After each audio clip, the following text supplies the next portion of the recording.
నిజానికి సూత్రం అంటే దారం అర్థం, రజ్జు అంటే తాడు అర్థం. సూత్రం, రజ్జు అంటే ఆ పాతకాలంలో టేపుల్ని తాళ్ళు ఉపయోగించేవారు, లేదా దారం ఉపయోగించేవారు అనమాట.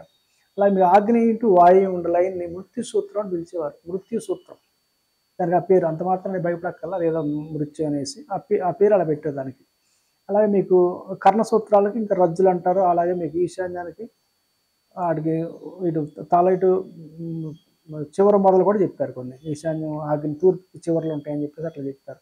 ఇలా రకరకాల పేర్లతో పిలిచేవారు. అలాగే మీరు గర్భం మనకి బ్రహ్మస్థానం నుంచి ఉత్తరానికి వెళ్ళే లైన్ సోమసూత్రం అని కొన్ని గ్రంథాలు అలా ఇచ్చారు. బ్రహ్మస్థానం నుంచి దక్షిణానికి వెళ్ళేది యమసూత్రం అని అలా కొన్ని చోట్ల అలా పిలవడం జరిగింది. అంత మాత్రాన ఆ పేర్లు చూసి మనకి కంగారు పడక్కర్లేదు ఈ రోజుల్లో.